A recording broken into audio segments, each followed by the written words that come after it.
Teresa here from just outside London. Today it's a really grey overcast day and it's really cold, and I'm looking at the oak tree and oh, it's almost naked. Not many leaves there at all now. But good news today about the vaccine. So life is really looking good. It's looking up now. I think there's a light at the end of the tunnel. Fingers crossed. Well, I'd like to keep this video quite short. It's a busy time of year and we've all got loads of stuff to do. So I'm going to start with the names and I'm not going to comment on any of them. I'm just going to rush through them. Welcome to you all. First one, Kathy Martin, Jenny Sutton, P. Welch, Nan Johnson, Miriam Lewis, Megan Kyle, Nancy Daybert, Glenn Leader, Therese Singranelli, Muriel Walker, Anise M, Pendra Naktule, Liz Cole, Judy Lewis, Cheryl W, The Nickel Nook, Mr. Pink 029, Annette the Aussie Craft Lady, Cecilia Stein or Steen, Paper Kitty 99, G2 George or G2 George, Family Rich 77, Time Health Fit, Sherry Vanderpool, Batty Pants Studio, Debbie Riddick, Christina Lothman, Cynthia Black, Christelle Strannock and Pippa Moore. But welcome, and it's nice to have you all on board. Now today we're going to take a winter walk, or you are because I've taken mine, to look at some tree roots. Or if you haven't got access to tree roots, have a look at tree branches and the spaces between the branches, especially if you're in the UK at the moment, Northern Europe, because the trees will be naked. Oh, now there's a thought, a naked tree.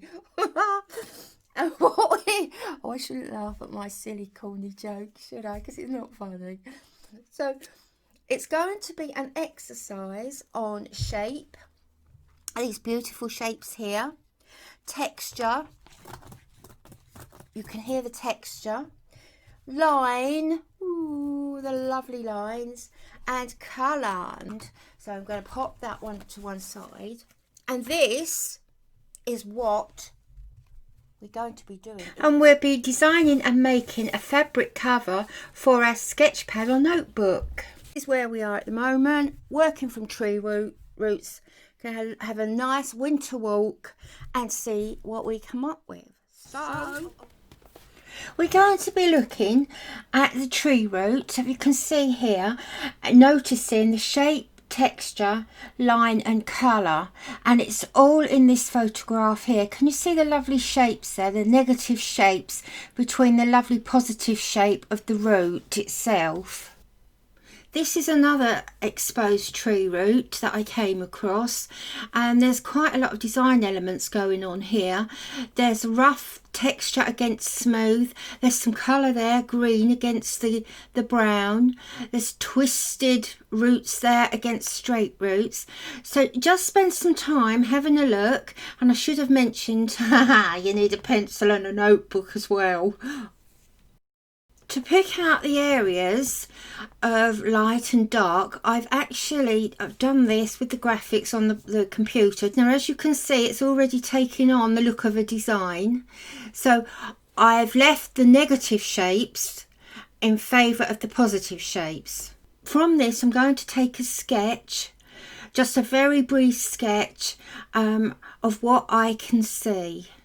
This is my very basic sketch of a tree root.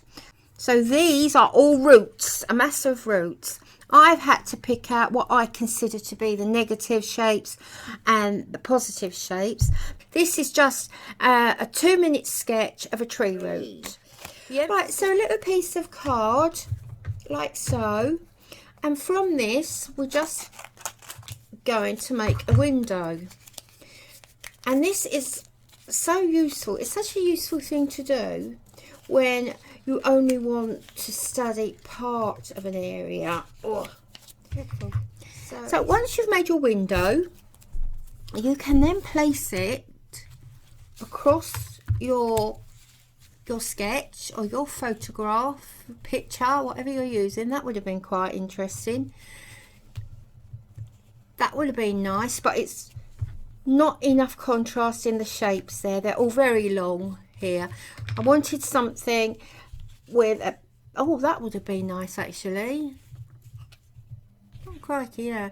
That almost looks like lettering, doesn't it? That could say sky. I ended up here. Now obviously my box was bigger and neater than this, my window if you like, because this is what I settled on. And I like this. Now, why did I like this? It's because there's a whole lot of contrast going on in this. Now, if you remember our design principles of contrast, we have contrast here of size. Thick here, we have thick here against thin here. We have a long shape here against what will be the shorter shapes here. Now the texture is for us to decide as we go along, but I just think this makes a lovely, some beautiful shapes there. So this is now my chosen area of design. I don't need any of this around the edge. All I want is that. So from this now, we've enlarged that to the size I want, which is there.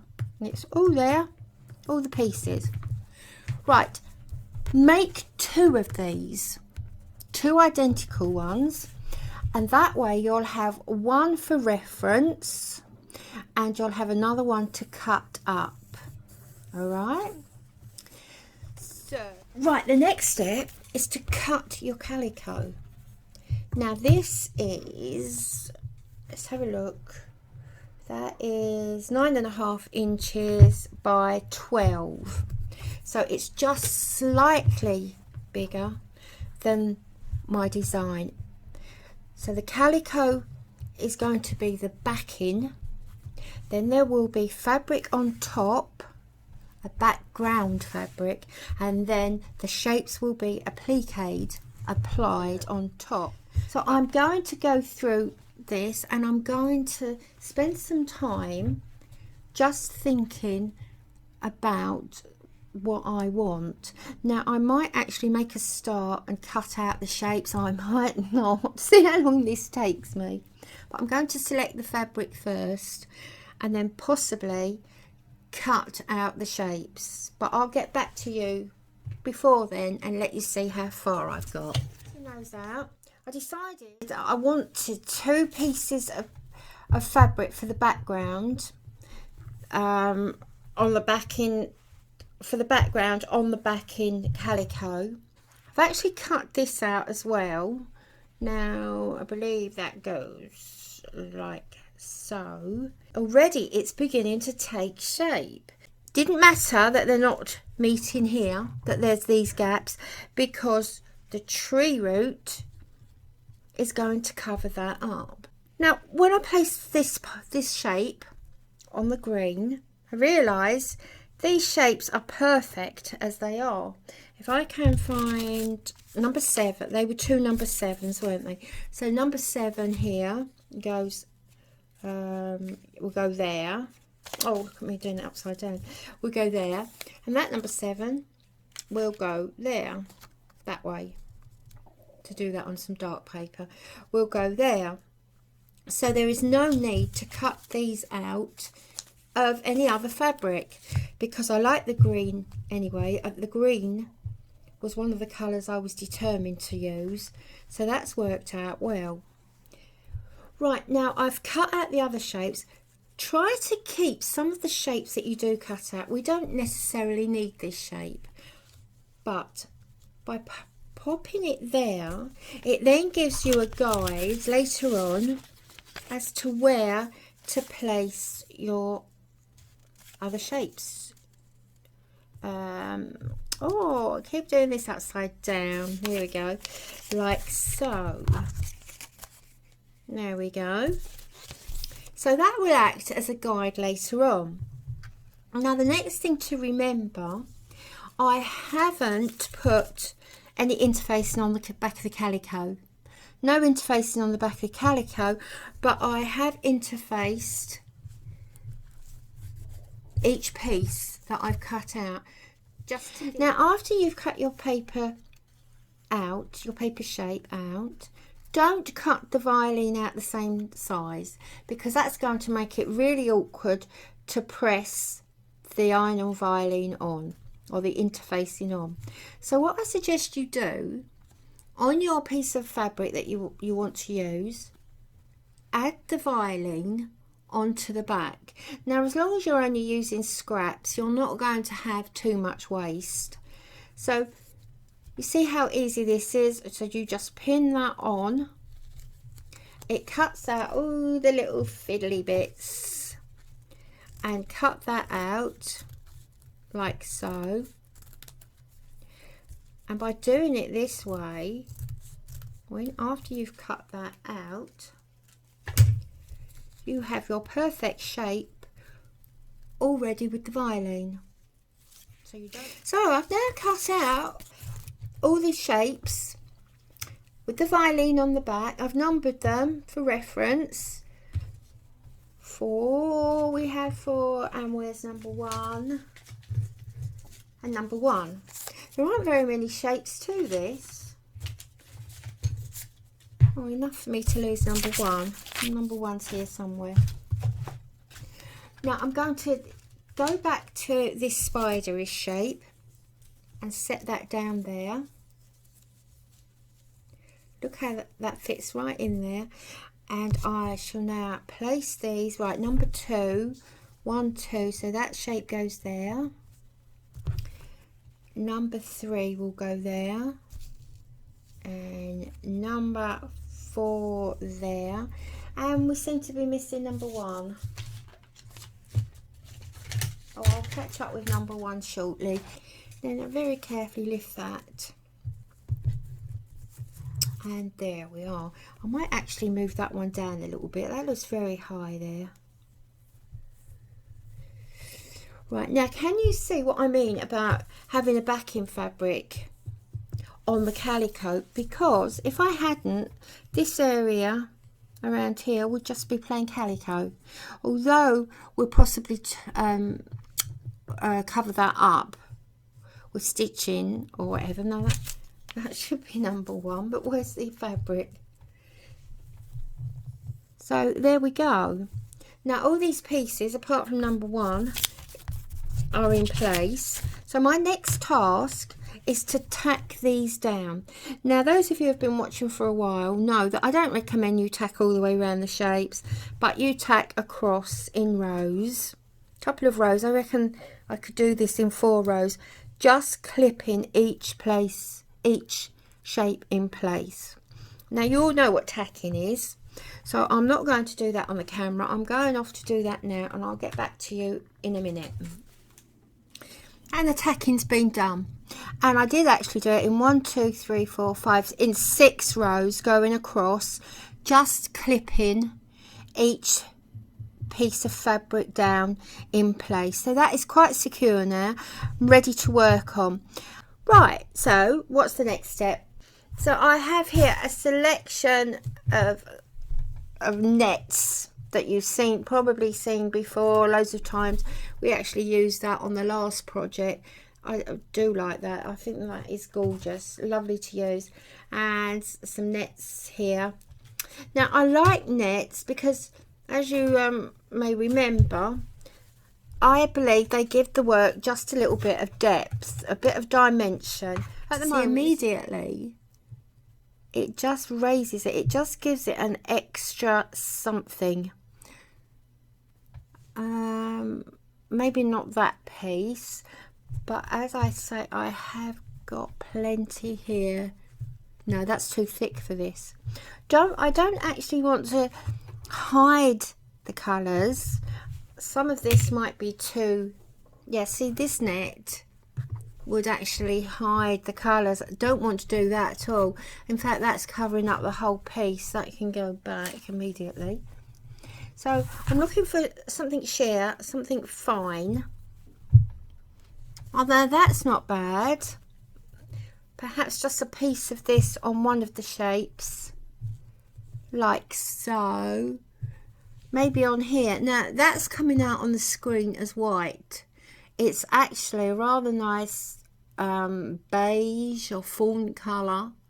It's more brown than white.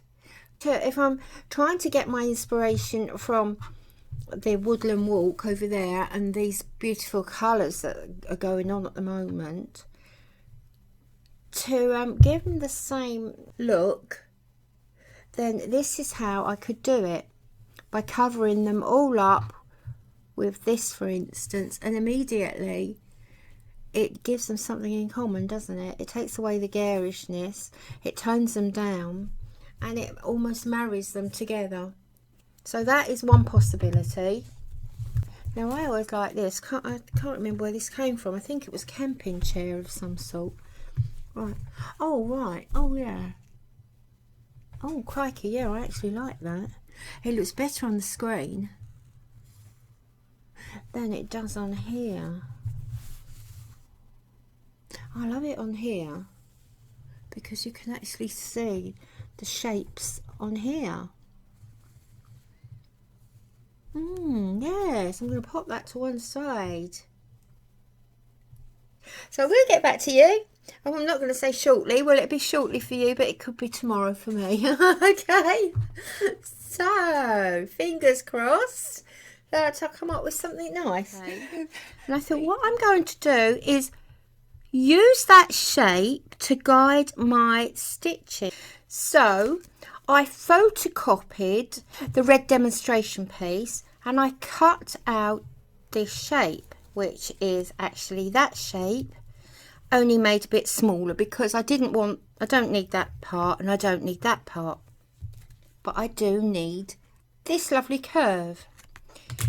I'm going to use this as a guide for my stitching. Now I could do it in just rows like this, all the way round, evenly spaced, but we don't do evenly spaced because it doesn't give us enough contrast. We need rows that are straight or curvy, that come together, that are far apart. Don't forget the contrast that we work with. Now also up here, now by doing this, I expect you can already see, especially if I turn it round, by placing this over and around, I'll be making more shapes like so, and shapes here, and that is just being achieved by turning this round, just playing with it. There, look here, more shapes across here and round there. Could turn it around there, cut this in half with that shape there. You've got another shape here.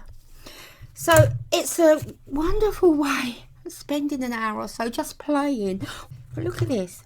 See, even that, if I were to use this shape here, that's making 1, 2, 3 big shapes there and the little ones. So that is my next, that's what I'm going to do next. Now I have also cut out that shape in paper. Here it is. Right, I've cut this shape out in paper like so. Just want this shape again here, so I can narrow this down here, and this is what I will use to pin down in place. Don't want that sharp bit there, so just cut that off there. So now I have that shape there in paper, which will make it a lot easier to sew round if I use that as a template. So I could pin that there for, oh dear, back to the old tough old pins without their points. So I could pin this here in place.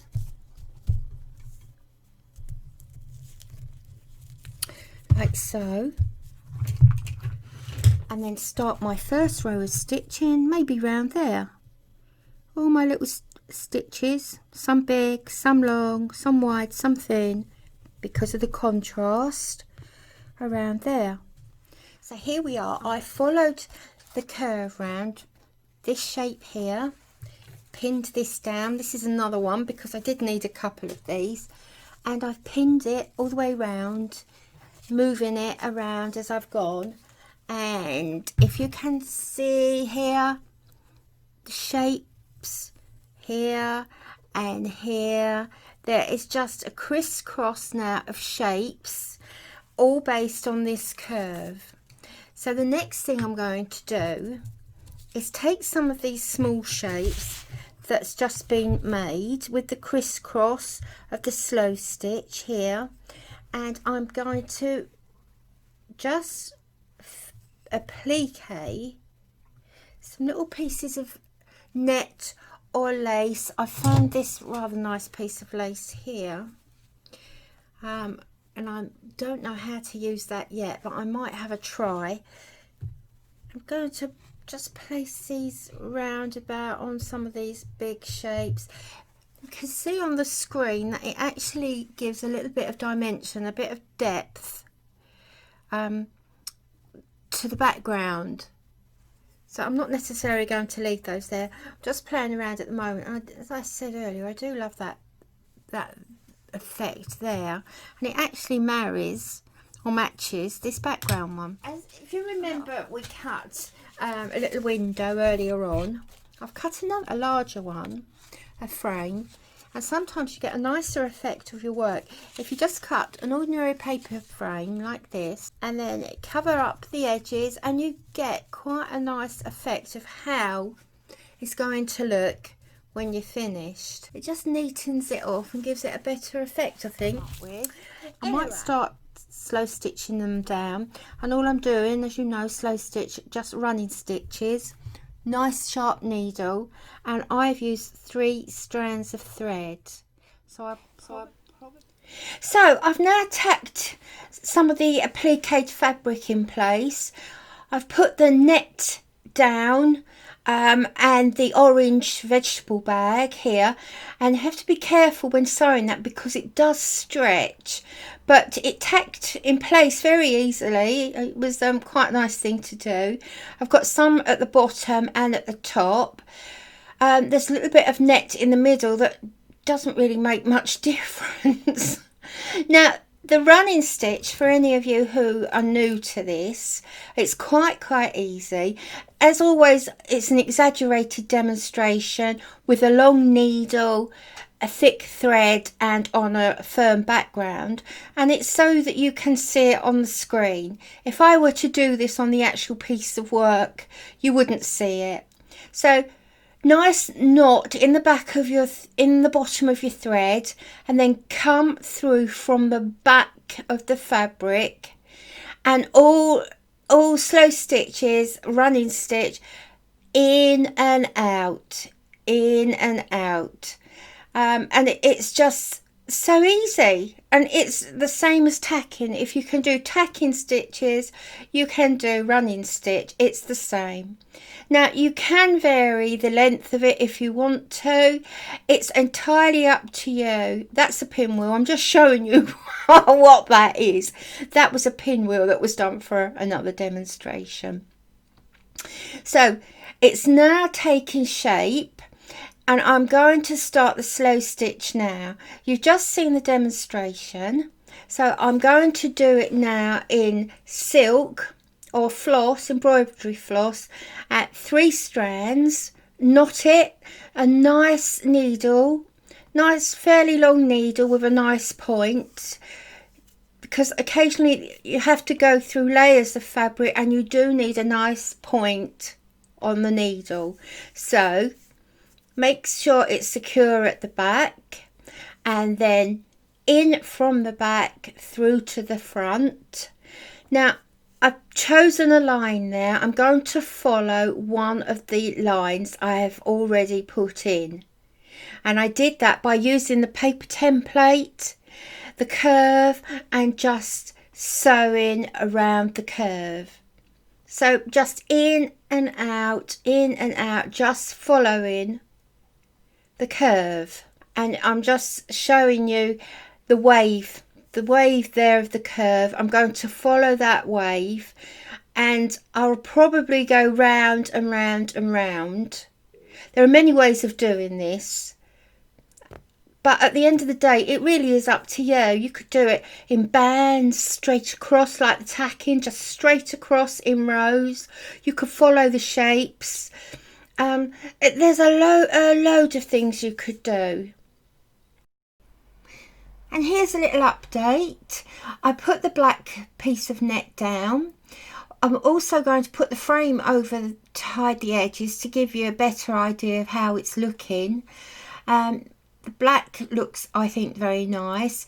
Now, I've got lots and lots of slow stitch down there now. All the little pieces have been held down with slow stitch. I've broken up some of the areas, the larger areas, into smaller pieces. And I think at the moment that is as far as I've got. So just watch this space and I'll get back to you shortly. Now the way I'm going to do this is with threads, beads or French knots. So I've started here. This is the starting point that I chose, and from here I'm going to be guided into other areas. Now at the moment I'm trying to make this look like it's flowing, so I'm going to put some more here possibly, and it's coming down here and it's flowing round there. I'm not sure I'm going to carry it up there at the moment. I'm going to stop it there, but I think that's the amount of beads I'm just having in that particular section, but work in progress, as you know, so it is likely to change. If I just put the frame on, you might get a better idea of how it's actually looking. Oh, that frame's looking a bit tatty at the moment, isn't it? So yeah, that, I think that gives a nicer look. But just to recap, I'll just show you again how easy it is to put the beads on. Now, as with all the demonstrations, I've exaggerated the sizes and the thickness and the fabric so you can see what I'm doing on the camera. These are my chosen beads. Now you need a nice long sharp needle. You need a nice knot. Now coming from the back, just make a little back stitch or an over sewing stitch to secure the end bit, because the last thing you want is for that knot to wriggle free and all your beads to come undone. So from the back into the front, and this is just so easy. Now you can sew your beads on one at a time.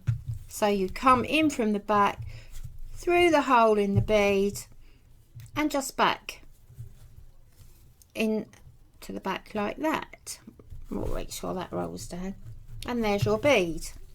And so you would then, unless you only wanted one, which I doubt very much, then you would just carry on adding your beads one by one. Another one, and you do the same with all the beads that you want. So you just take it into the back again,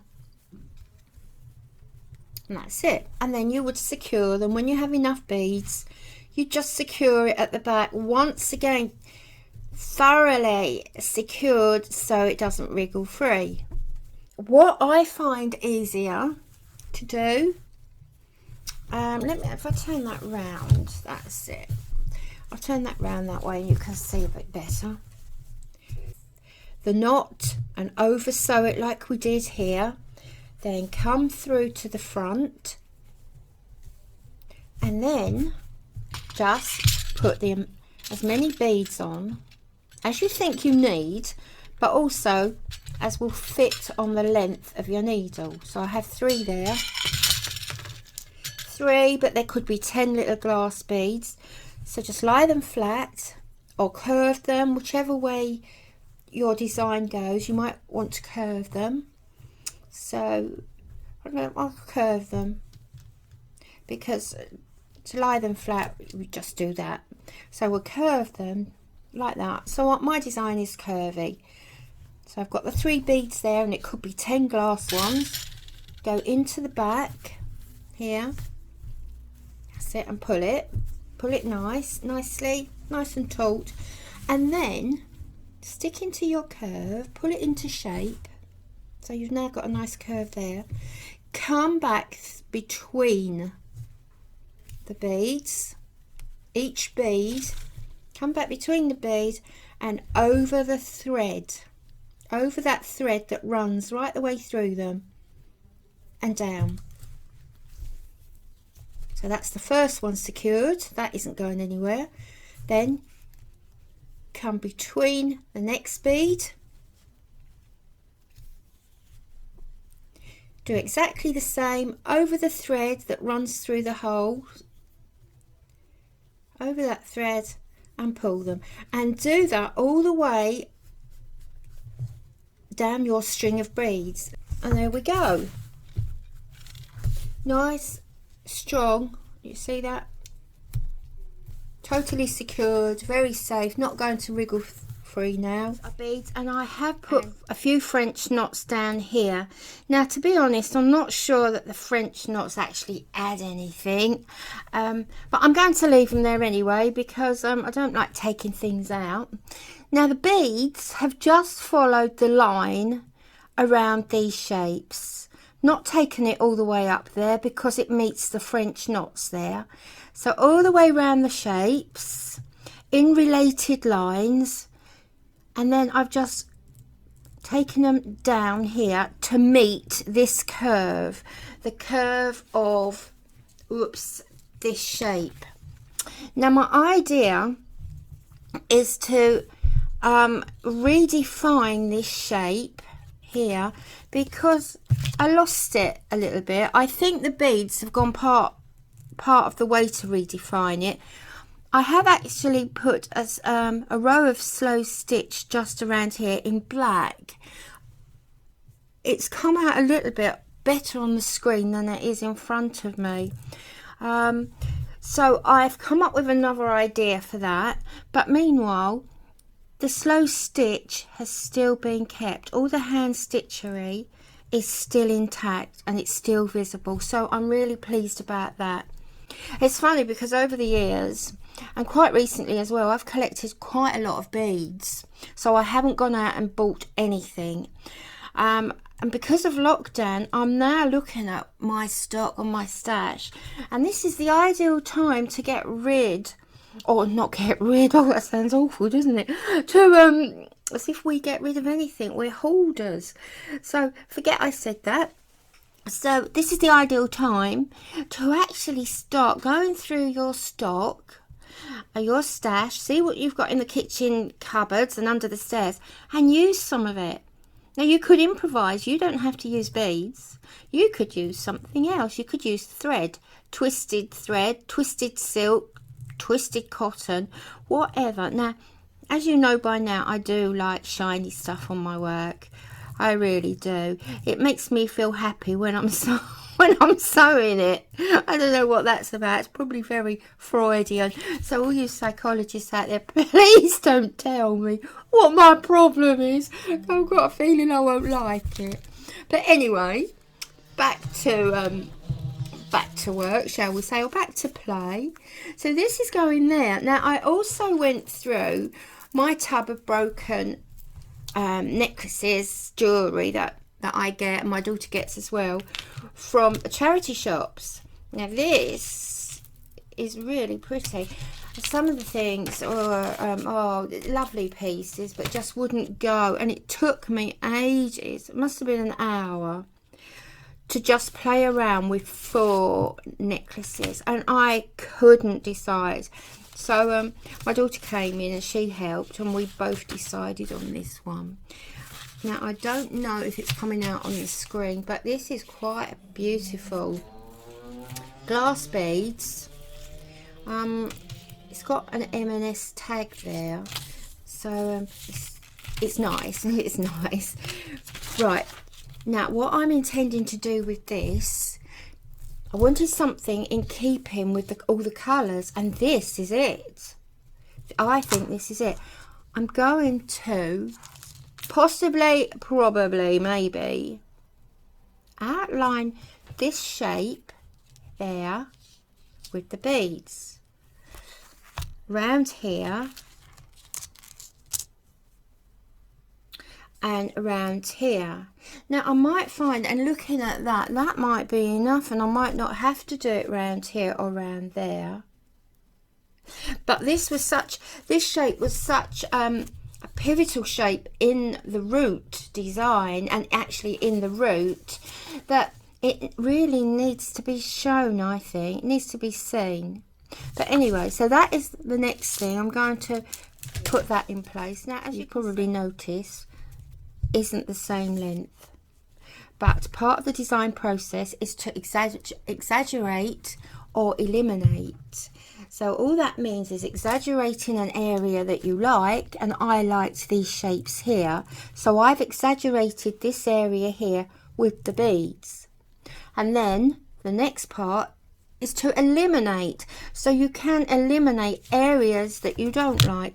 I'm not actually sure if I did eliminate anything from my... No, I kept that all intact. That bit there is all there, and I haven't actually eliminated anything from this. But if you decide when you're doing yours that you don't like a particular shape, just take it out.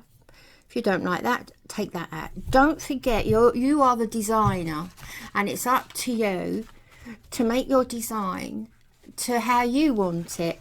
Now, this is just the inspiration. We're not slavishly copying what we see. We're taking out bits, we're emphasizing, we're working with shape, texture, color. Oh, I miss line as well. And to make a nice composition, we then mix in a little bit of contrast, where we start contrasting. Now, I've already gone through this, so that was only a little bit of recap. French knots. I'm just very quickly going to recap on how to do a very easy French knot. Nice bit of burlap or hessian, wool, and a nice long needle. Nice darning needle. Something with a long enough eye that's going to take your thread. So a little bit of practice, a little bit of recap. Knot in the back, bring it through from the back of the fabric to the front.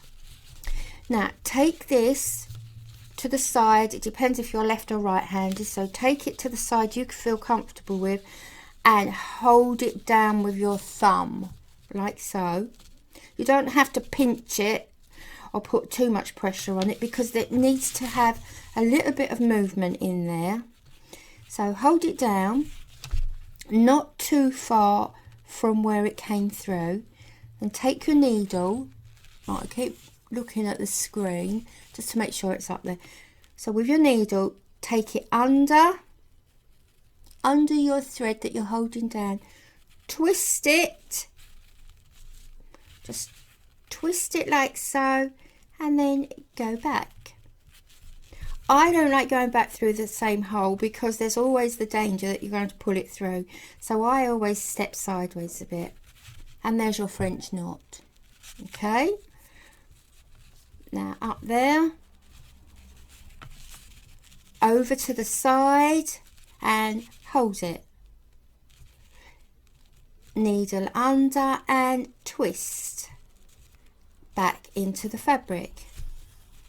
And there's number 2. Resist. So I've added more beads. I think it actually looks better for the extra beads. And I've also added a few sequins. Now the sequins are tucked in here. There's one in there, and there's some down here. Oh, and round here. And when the light catches it, it gives a really nice play of light. Slow stitched in hessian around here, and how I did that was just pulling the strands off that demonstration piece of hessian or burlap, threading the needle and doing some slow stitch, and it's now given a nice definition to the large shape in the center. It still needs the beads along here. I will put the beads along here, and then I'll work down gradually to see what else needs to be done. So I might have to do something with this to bring it in more. So what have I done now? Well, firstly, I've broken up the bottom shape with just a little green poking through here. You can see the little piece of black netting on top and some slow stitches. Here the orange net is still poking through. So I've broken that shape up. Now you might wonder why I haven't taken the beads here and here and up here to the end, right to the end of the fabric. That is because I should be sewing along there, a border along there at some point, and it makes it a lot easier if the beads aren't there. I decided to bring the background fabric that is poking out here and here and a little bit there. I've decided to bring it forward over here, so it now has a relationship with this side of the work. I cut a piece there and I thought, no, it's still not feeling right. So I decided to just replicate this round shape here. So now there's a relationship in shape and colour in fabric. So I need to put some texture on there, and that should be okay. This part here, I've cut a piece once again in background fabric, which is triangle shape. So now the eye should marry this all together and make a nice composition that flows from this to this to this, round here and down there. I looked at these and it was taking on a dull look. Although there's a lot of beads here, these are very dark, and it was looking too dark. So I've added a few really sparkly bits here and here and here. Now they're only to pick out, I've only picked out a little bit of detail. If you can see them around there, and now there, they've come out well there. And ooh dear, that made you dizzy, didn't it? Oh dear. And there, I might add some here, just once again to bring the eye around here, around there, just to make a nice neat composition. So I might bring them around there, I might do that. I don't actually know what I'm doing until I actually start sewing. I just want to recap on the sequins and show you very, very quickly. Now you're going to knot your thread, nice strong knot, come through the center, that's your sequin, once again nicely exaggerated so you can see it, over the side, now back through the center and over the side. There you go, and that is your sequin. Now these here, which look like sequins, they're actually a strip and they are concave. What gives them their sparkle is that they dip in here. They're on a string like this. All you do here is over sew them. So here's our exaggerated strip, and this is all they are. I'm going to take two off there, and you don't pin them, you can hold them as you go along. It isn't going to show. So in through the bottom. Now hopefully you have a piece here as well that you would just sew down and over sew. And over sew is exactly how it sounds. In through the back, over sew. So you go over whatever you're securing to the background, and there you go, first stitch. There we go here, underneath again and through, and there you go again. So there we are. I'm going to start building up the texture here. I haven't put the beads around here yet. I'm still very unsure of how to go about this. So I've decided to leave that to the very last thing to do. Now I've started building up the texture with herringbone stitch. Now I don't think it's coming out. It's here. Can you see this? If I just stick the needle under it. No, it's not coming out too well. It's a very fine gold thread that I've started with. The gold is just going to give it a lift and it's going to catch the light. So I've done this much and I'm going to carry on, and I'll probably introduce some different threads as well, just to raise the texture, give it a bit more interest, because against the beads now it's receding into the background and I really don't want it to go too much further into the background than it already is. So I just need to give it a little lift. I am using herringbone stitch, and herringbone, now you're taking it at a slant. It's very much like a cross stitch. It's up to you how long you make it, how wide you make it, what thread you use. So just for demonstration purposes, I'm using wool on the hessian. So that's quite secure. That isn't going to come through. So take it at a slant, and then you're going to pick up a little piece here, as wide as you want it, and cross over. You can keep them evenly spaced if you wish, like so. Ooh, I see I'm at an angle again and it's a little bit difficult. So you can keep them like that, and that gives you a really nice effect. Or you can, if you're going to make some really lovely texture, you can make them long in a nice thick wool, or you can make them short, and that way you're getting a contrast.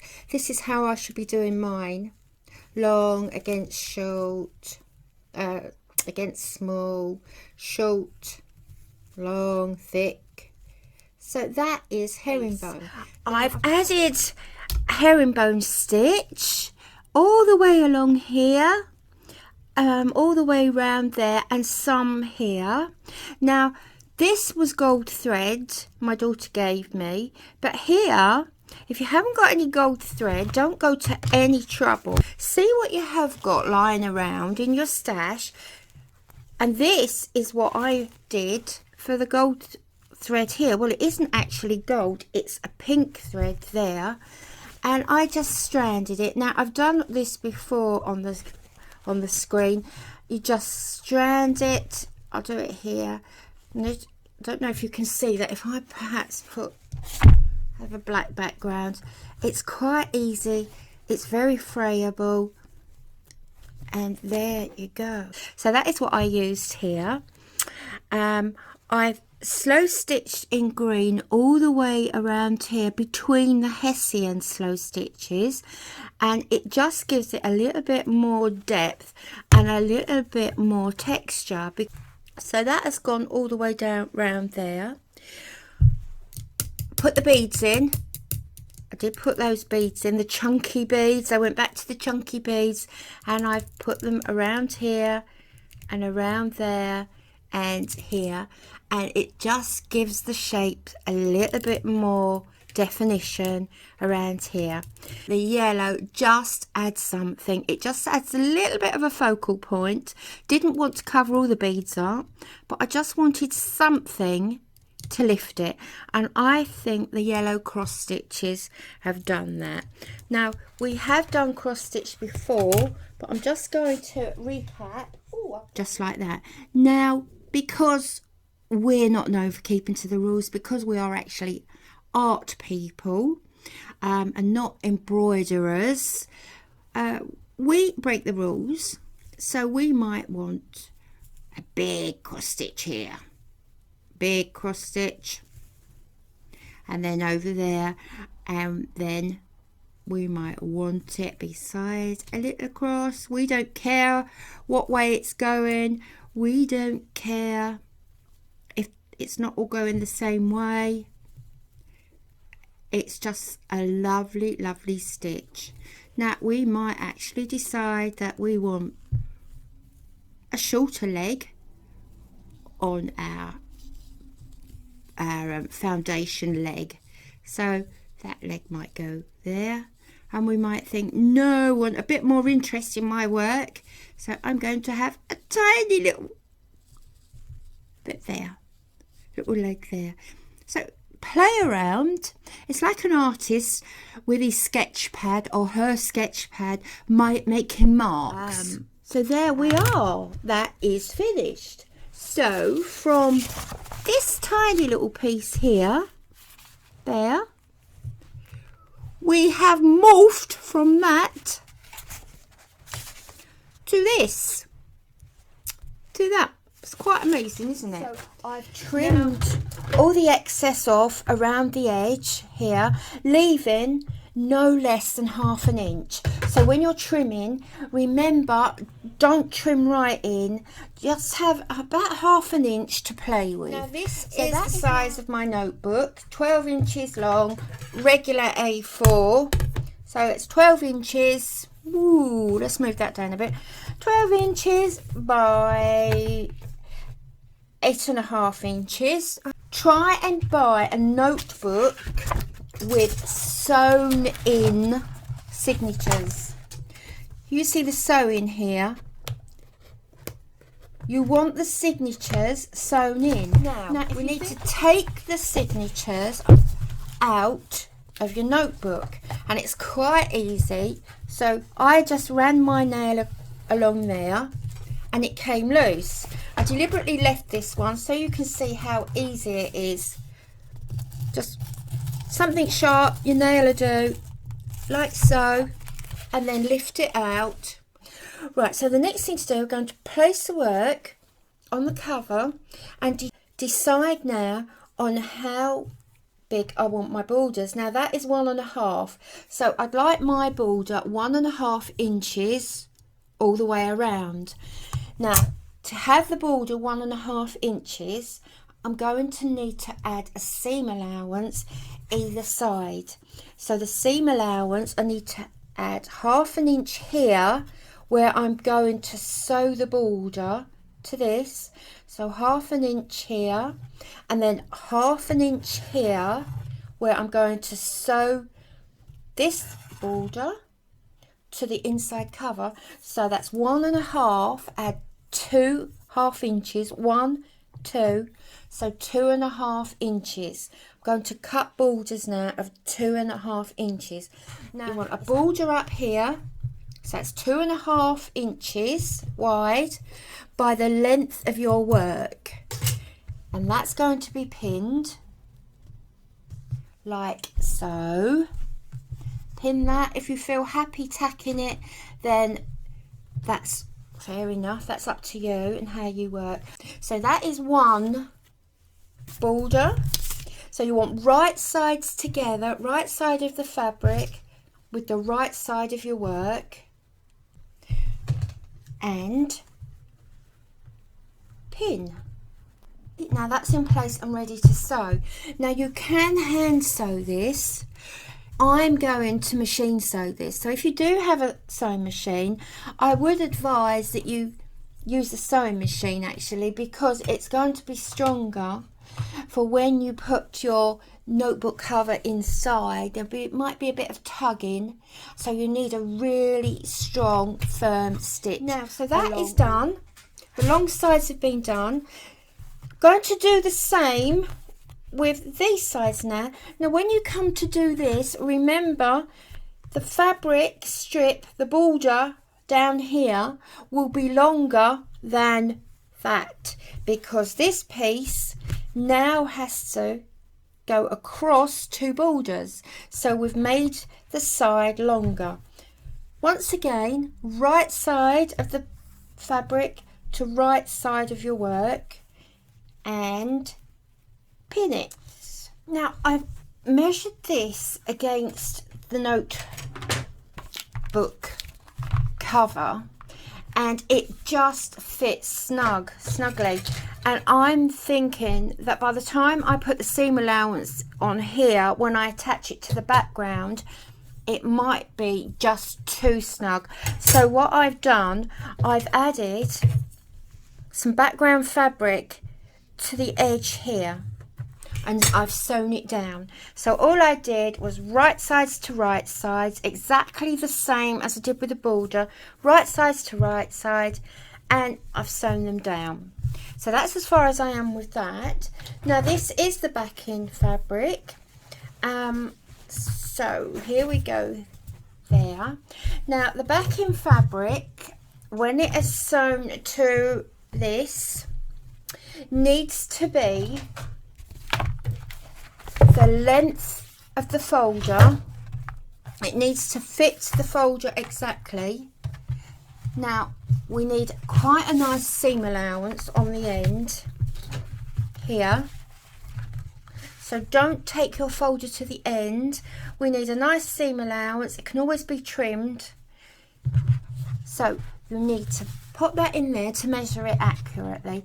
Then fold it over, because by folding it over, you're stretching the fabric to actually fit the cover and the spine.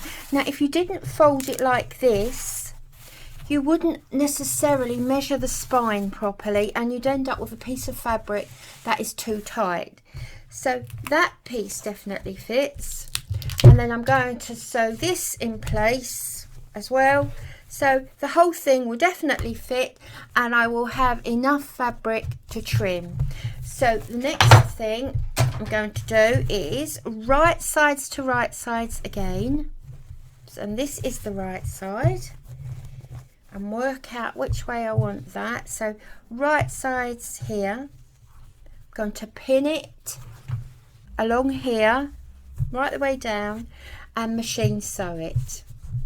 Okay, so I'm going to do that now. One of the hardest things that I found throughout doing this is finding a piece of fabric large enough to back this. So what I've had to do, I've had to more or less patchwork it. I've had to join two pieces together. I've seamed them, and this will now be the inside cover. I've used this as a template, and I've cut around this piece. So I'm now going to join the two together, right sides together, so you want your work in between. Your work is now sandwiched, and I'm going to machine sew around 3 edges, leaving this side free. Okay, so I'm going to leave that side free, which will actually be the side of the back cover. Completely leave that free, and then it's going to be pulled in for the cover to go inside. So that's my next task, and we're actually on our way to finishing it, or finishing the cover anyway. Okay, so things should get a little bit more exciting now, hopefully. So that's what I'm going to do now. I trimmed all the way around the edge after machine sewing it and pulled out the corners. I opened it out to the right side and eased the cardboard folder. There it is. Oops, there it is. Eased it in as if you're putting on a stocking or a sock. Roll it down and then put the card in and pull it up, and it's quite easy that way. I've also put some elastic here. Now the elastic there, that elastic is only holding everything in place along the spine here until I've over sewn it. So the next task is to over sew along the open edge. Now I've already tucked the raw edges in, and I've pinned it along here, just ordinary dressmaker's pins. Just pin them together like so, and that will hold it in place while you over sew. So over sewing really is as it sounds. You're going to over sew from one side to the other. So first of all, loose the knot inside the seam, and then you're going to go from one side to the other. There you go. Well, that's the first stitch, and come out beside where you went in. First stitch, there you go. Over sew again, and if I lift that up you might see it better. Over sew again, right the way across the 2 folds there, and across to the other side. Over sew again, so over the 2 folds, in again into the 2 pieces of fabric, and there you are, over sewing. Really finished. The front is done, the middle's done, and the extra little bits of stitching has been finished. So what have I done? I've added a little flower motif there and one here, and secured them with some cross stitch. All the way around the edge I've added some blanket stitch, which we have done. And what else did I do? Oh yes, did some herringbone stitch along here and along there, and underneath I wove some gold thread through it. I thought the gold thread would just lift it a little bit, add another dimension, and it would also complement the gold thread here and the little bits of gold that are in the background here in the border. Not only that, these things, the 2 flowers and the gold, they do hide some sins actually, because there's a little bit of line under here that isn't too straight. Under here it isn't too straight, and I think we have another bit under here that isn't too straight. So it's cheating, but it doesn't matter. It's my cheat and it's mine. Okay, and that is the inside. All done. Now I've kept this here just for a minute, just for a little while I put the signatures in, and that is the back. I've kept the back plain deliberately because I think it complements the busy front. Neat. Okay, I've already marked the 5 places for the holes, so I've got 1, 2, 3, 4, 5, and I've made the holes with this tool called an awl, AWL. Is the middle of the notebook. It now has the 5 holes for the 5 stitch pamphlet. The original binding here, or the original pamphlet stitches, will stay in, so I'm not taking those out. Now we're going to go back here to the cover. So just remove the cover, and we need now find the center. Now this is all touch. That is the spine there. I can feel that. Now the way I'm going to do this, and I'm cutting corners here, I'm going to put this here like so. Right, that's lovely. Yep, lovely. So bring that down. Let's find the middle again.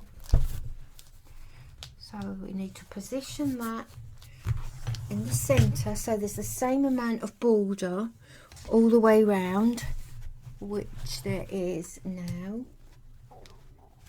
And now I'm just going to make holes with the awl right the way through. So that's 1. I can feel that. Yes. Now I have made 5 holes. 1, 2, 3, 4, 5. So I'm going to come up from the back with a piece of thread. Well, it's actually strong string, which is about 3 times the length of the center of the length of the notebook.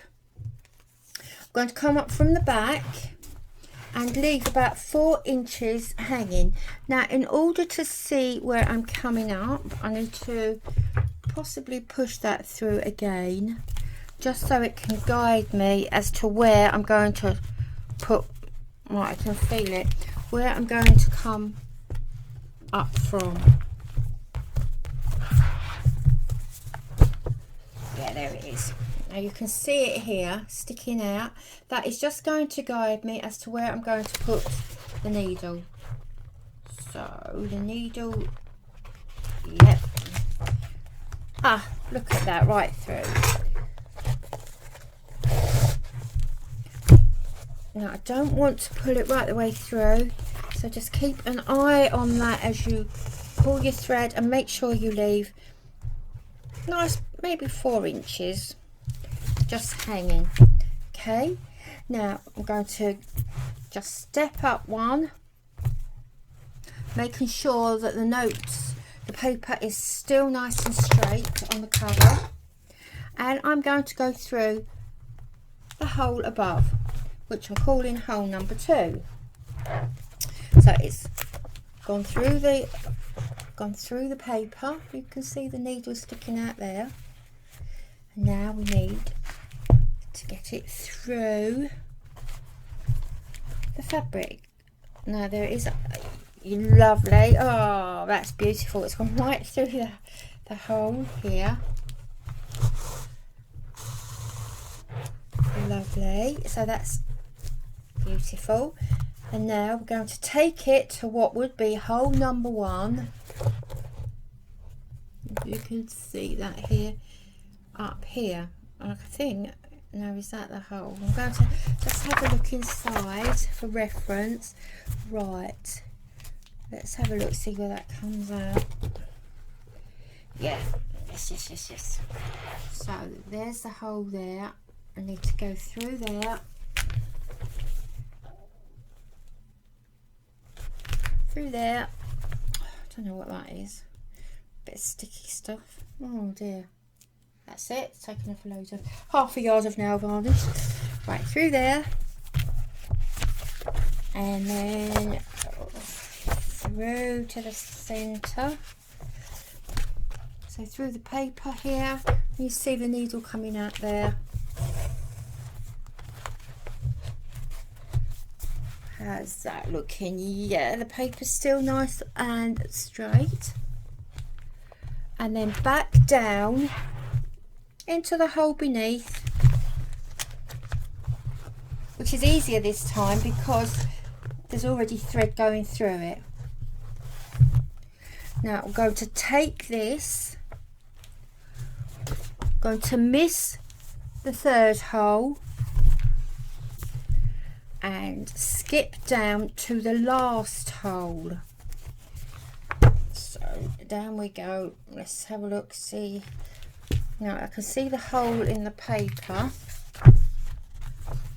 Now, as I say, this is probably not the correct way of doing it, and if you do want to know the correct method, you see that sticking out there? Sticking out there now. If you do want to know the correct method, there are lots of people on YouTube who do this, and they're far better at this than I am. So busy talking, I've lost it. There we go. There we go. Right. So I need to carefully move that, and while I'm moving that, I need to put the needle in there. Lovely. So that's come up there. I can now take that out and pop that in there. So this thread now goes through the hole above this, which would be number 4. So through to number 4. Ooh, did that actually find the hole itself? No, I don't think so. Through to number 4. Now there is a hole here. Let me see if I can just side there, that's it. So when as I take that out, I can put the needle in there. Lovely, lovely, lovely.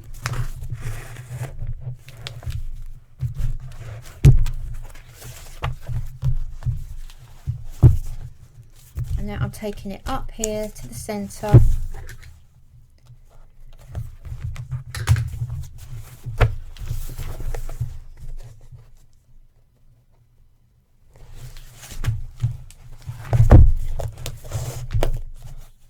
Up to the centre, which would be number 3.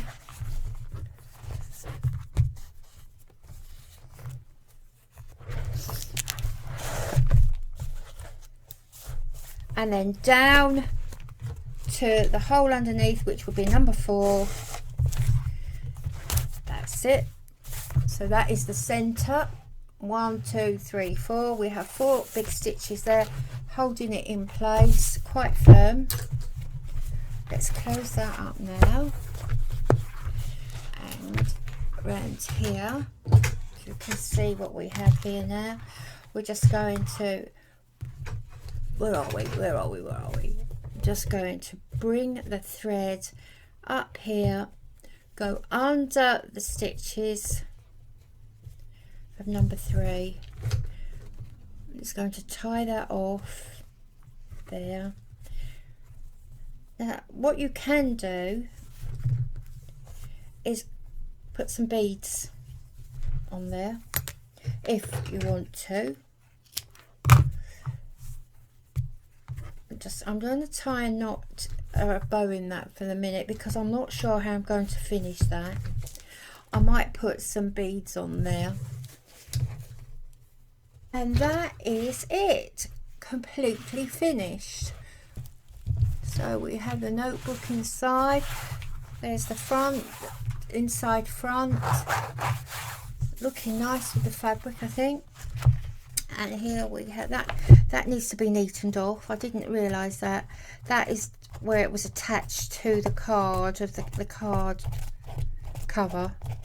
So I will just neaten that off. That one. There's the centre with the stitches that I've just done. And there's the back. And that is finished. Right, let's now that's as good as it's going to get, I think. The shapes between the branches. This could very well be a branch on a tree. Have a look at the shapes between the negative shapes. Have a look at the tree roots. Have a look at the veins on a leaf, and see what you can do with just some beads, applique. We have some cross stitches, herringbone, netting, and border, a little bit of ribbon, and these will be things that you already have. Anyway, I do hope you like that, and please take care out there, and I'll get back to you really soon with another project. So take care now. Bye bye.